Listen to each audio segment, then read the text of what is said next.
The following program presents principles designed to promote good health and is not intended to take the place of personalized professional care. The opinions and ideas expressed are those of the speaker. Viewers are encouraged to draw their own conclusions about the information presented.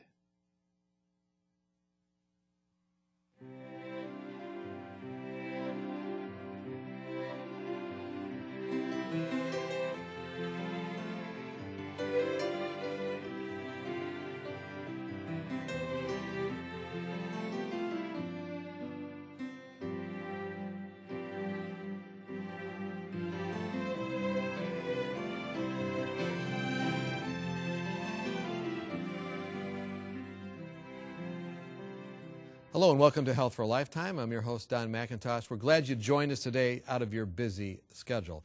There's a big problem in America called hypothyroidism, and to talk with us about this today is Dr. David DeRose. Dr. DeRose is from Oklahoma. He has a ministry that couples both ministry, spiritual aspects, and actual treatment of physical conditions called compasshealth.net. And Dr. DeRose is board certified in internal medicine and in preventive medicine. He spent his life looking at natural and also medical approaches to many of the diseases, but also you're interested in the spiritual aspects too. Well, no question. I mean, the Lord got my attention early in my life as a college student, and when He turned my life around, He really opened my mind up to caring for my own health. I was not a very healthy person. I didn't have a good level of health. It wasn't like I was in the hospital a lot, but I had plenty of problems, even as a relatively young person, and the Lord ministered to my life, and He's given me the privilege of ministering to many people through medical practice. And this venture of Compass Health, compasshealth.net, that's puts your whole family together. You're all involved in ministry. I think your wife is a physician, is that right? My wife is a physician. She's actually the business manager of the company. So she's more behind the scenes. Compass Health takes on a number of evangelistic projects, at least one major overseas project each year as part of what we do. And we do that as a family. That's what we've done the last couple of years.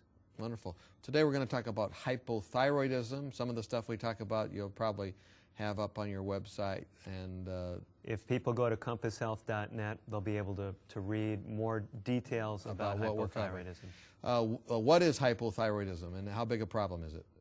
Don, it's a huge problem. Hypothyroidism affects some 2% of women across the board in our country. Only about 1/10 as many men, but once we get to be over 60, those figures jump dramatically. About 6% of women, 2% of men. So we're talking about a large problem. The other part of your question, what is it? Hypothyroidism is really all that the term means. Hypo means low. Thyroid has to do with production of a hormone from this gland at the base of our neck. So it's low production of an important metabolic hormone known as thyroid hormone. And thyroid hormone is kind of like a maestro. It coordinates a lot of different things. That's right. If your thyroid hormone function is low, it is going to tend to slow down a variety of functions in your body. Your pulse can be slower. Your energy level can be lower. You can tend toward depression. You can be frankly depressed. Constipation. All these things can go along with low thyroid function. Someone said hoarseness and thickening of the tongue. How is that true? Yeah, it is actually. Hoarseness, there can be vocal changes. There can actually be, in bad hypothyroidism, there can be a buildup in the tissues and thickening of the tongue, as well as changes in the skin of the legs. A number of things can occur in a condition called myxedema. Hair loss? Hair loss, yes, hair loss can. Now you look at my head, Don, and you laugh, but the hair loss that you get is a classic pattern. You tend to lose the outer portion of your eyebrows, for example. Take a good look there. No problem there. Okay. But you're exactly right. If a woman, remember, is more common in women, about 10 times more common in younger women than in younger men. So if a woman is noticing lots of hair coming out, this can be a sign of hypothyroidism, usually, again, going along with lower energy level. Weight gain, huge issue in our country. Many people who have weight problems, part of their problem is a thyroid problem, many times undiagnosed. Is it reversible? Well, it's a good question. The answer is one of those classic medical answers. It depends. Okay, it depends on what? Yeah. It really depends on what the cause of the hypothyroidism is. There are a variety of things that cause hypothyroidism.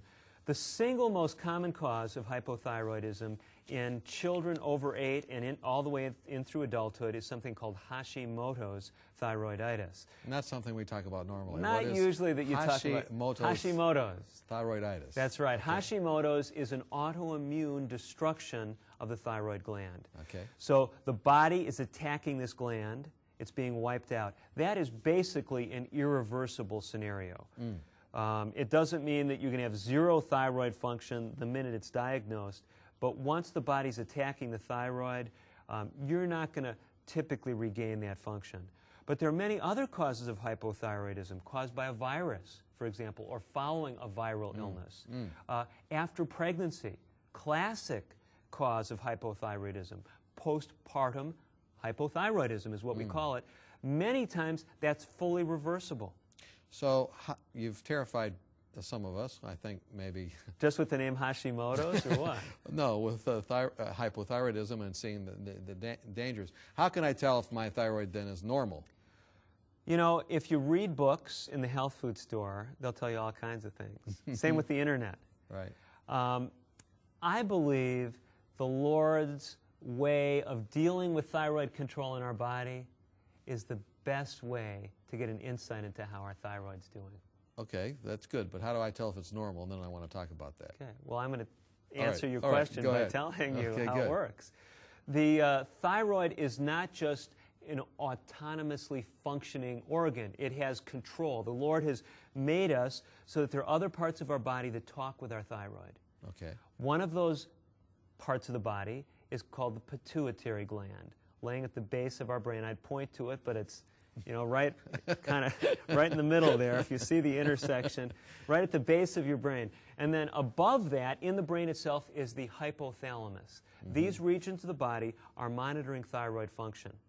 Now, Don, I know you're a parent. Maybe I shouldn't ask you this on international TV, but I'm going to stick my neck out. Do your children always come immediately when you call for them?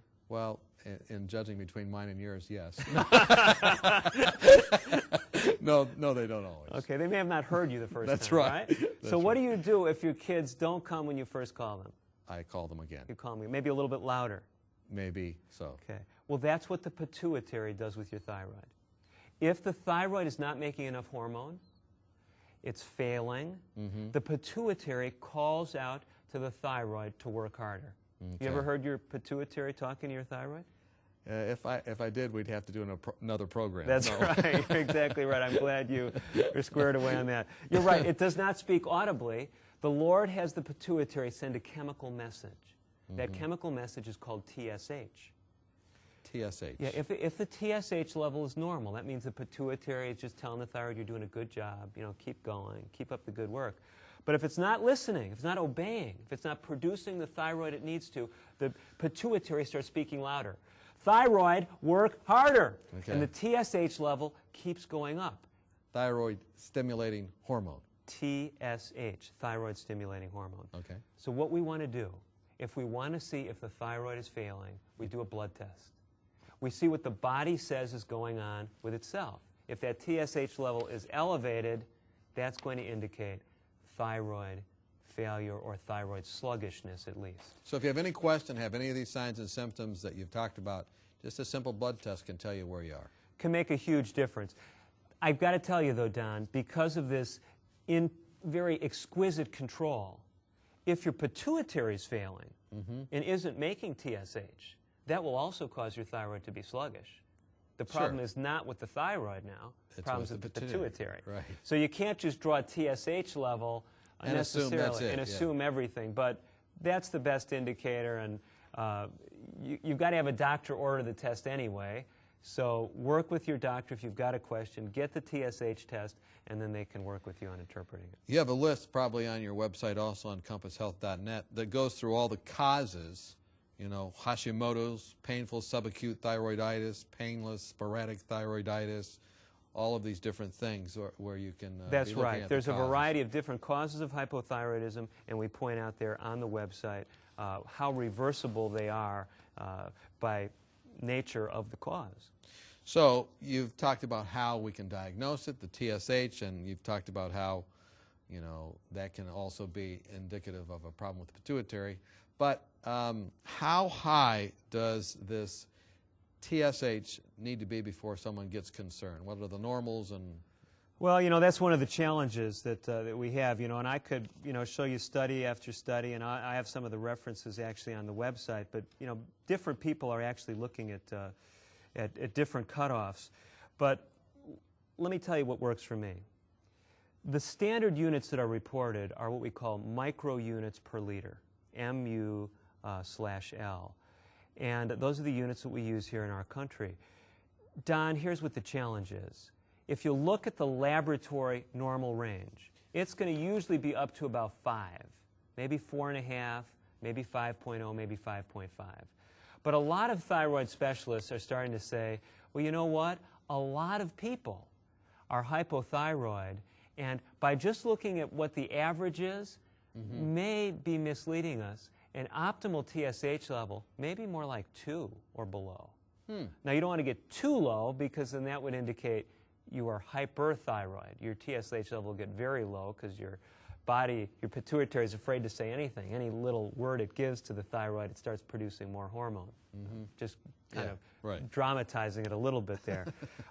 Maybe not effectively. But what the point is, Don, lower TSH levels actually may be somewhat better. When you get too high a level, then you start getting into risks of osteoporosis and heart rhythm problems. So people shouldn't just willy-nilly be taking thyroid hormone just because their wife has it. The husband shouldn't take some to help him lose weight. Okay. You know, we're talking about hypothyroidism, but, you know, some people can have too high a thyroid as well. I mean, isn't that true? That's right. That's hyperthyroidism.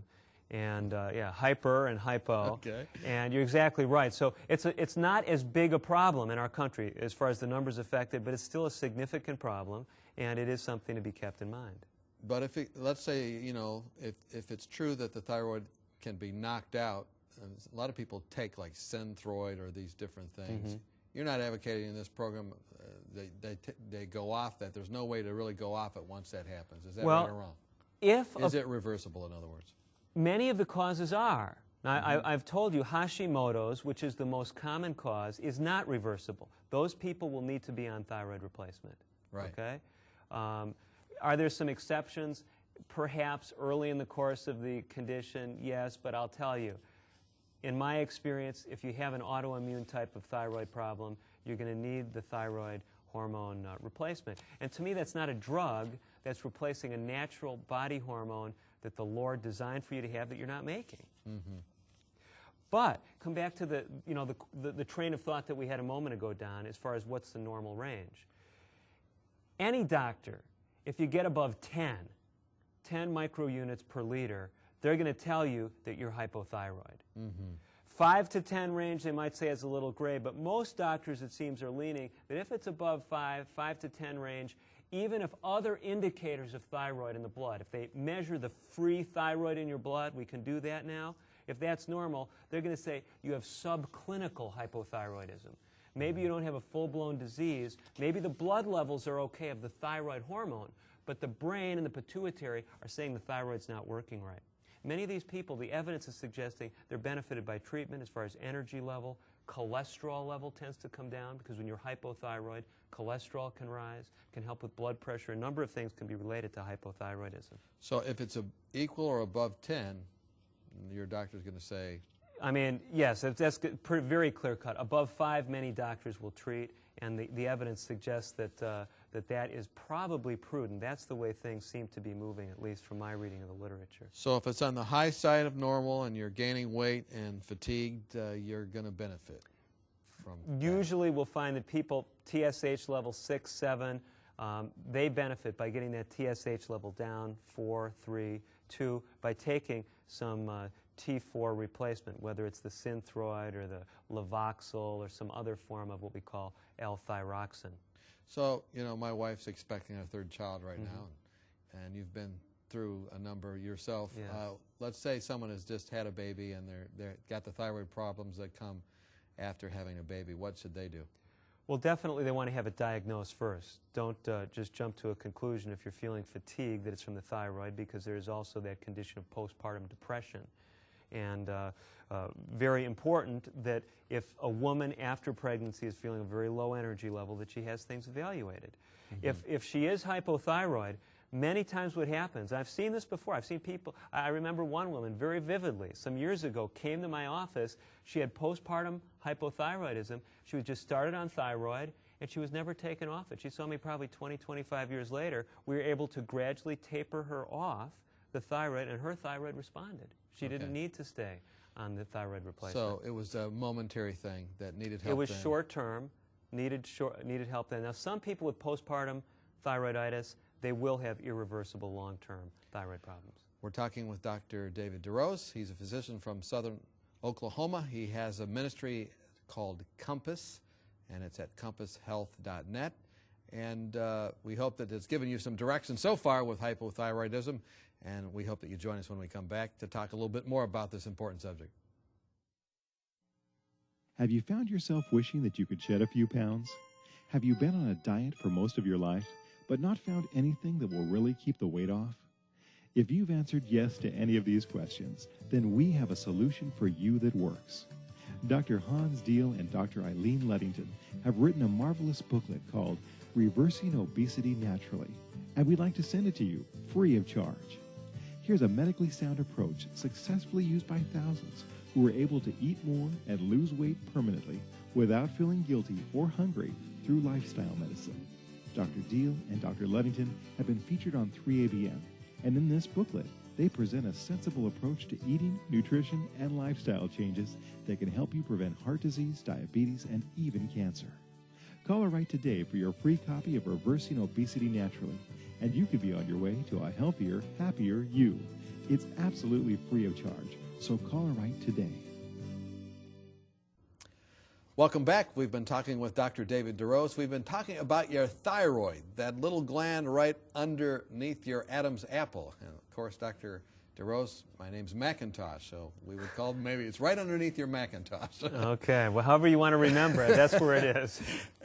You have a ministry called Compass Health, and many of the things we're talking about are on that website, compasshealth.net. That's right. And this is very useful to us because, as we've said, thyroid problems afflict a large amount of women and to a lesser extent men, but more after they get over the age of 60. We've talked about how it can crop up after a pregnancy, but what about the patient that has cancer and then develops thyroid problems? Well, I mean, the most classic form of cancer that causes thyroid problems is thyroid cancer. Which makes sense. And typically the treatment for thyroid cancer involves total destruction of all thyroid tissue. And first with surgery, if surgery cannot remove all the thyroid tissue, they'll give a radioactive iodine following the surgery that will destroy any other remaining thyroid tissue. Thyroid cancer, by the way, is one of the very treatable cancers. Most types of thyroid cancer, very treatable and do not kill many times. So it's a good, if you had to choose a cancer, thyroid cancer is one of the better ones to choose. But what I think you're getting at in the question is what happens after you've had that thyroid wiped out. Is that correct? Right. And just one thing just before, and I know this maybe is not your area of specialty, when should you be concerned and how could someone know they have thyroid cancer? All those same signs and symptoms, they're kind of going haywire? Or no, actually, usually the first sign of thyroid cancer is a growth in the neck. Okay, so that's a largening of that gland. Yeah, it can, I mean, it typically starts with just a nodule or a lump or a bump in the gland, and sometimes people will notice it on their own, other times they won't. But actually by feeling that area, I had a woman who called me, just a few weeks ago, and she went to one of these screenings, a free ultrasound screening. They were screening her carotid arteries, and the ultrasound tech who was doing it actually looked at her thyroid and saw some nodules there. Now, it's a little... That's fortunate. Well, it is fortunate, but the unfortunate thing is if we screen enough people that way, probably 30 to 50% of us have nodules, but she had some big nodules that were palpable. They could be felt. She just hadn't noticed them. She ended up apparently having cancer. So Yes, a lump in the neck, swollen lymph glands. If the cancer is more advanced and has begun to infiltrate or spread, you may have changes in your voice, other things like that. So all those can be indicators. Let's say they've been diagnosed and then the thyroid has been irradiated or eradicated through surgery or radioactive iodine, like you said. What do you want to say about their levels? Well, basically, then they're going to have zero thyroid production capacity. So they're going to have a life or death need to take thyroid replacement. And it's a good question, Don, because it's a way of saying, what is the total thyroid need for anybody? No thyroid function, someone with cancer, all their thyroid tissue is gone. The average adult, middle-aged, 100 to 150 micrograms per day. Okay. That's going to be the replacement range. As we get older, up in years, that drops to about half, so 50 to 75 micrograms a day. And then in children, young children, pregnant women, the needs are often higher than, so it may be 175 micrograms or 200 even. That's something you work with your doctor on. Definitely, and they'll be monitoring the TSH to see what the pituitary is saying about the amount of thyroid you're taking.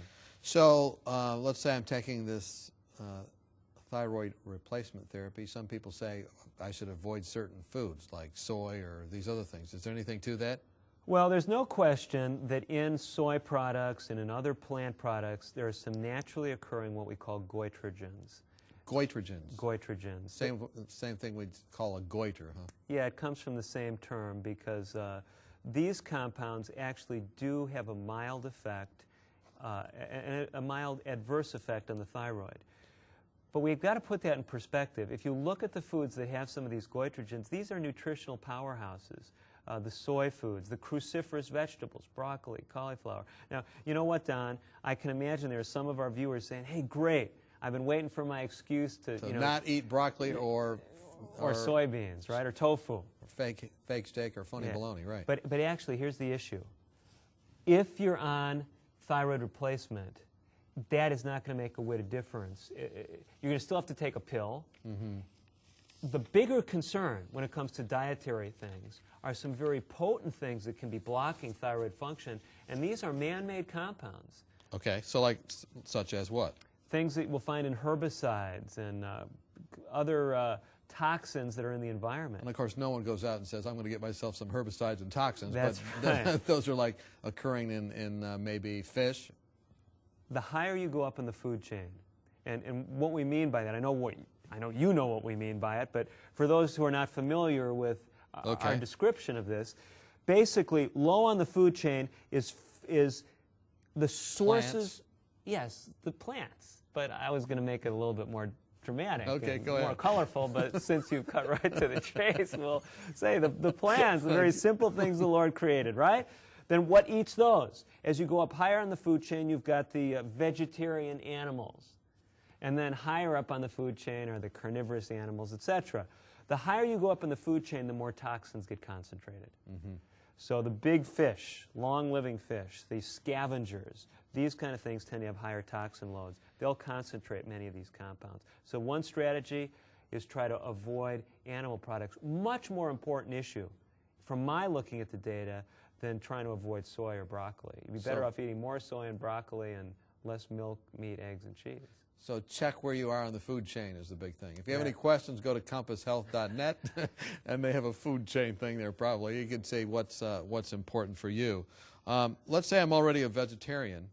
Is there anything else that I should do or not do? Well, one of the things we're very concerned about are the things that are finding their way into our water supply and the things that are just that are put in, I was going to say naturally, they're not naturally there, but things that are put into plastics.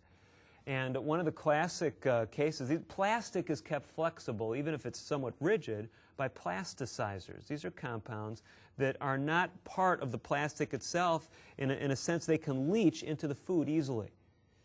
So if you are putting plastic material into your microwave, for example, and then microwaving in plastic is not a good idea because you're increasing the amount of these chemicals that are getting into the food.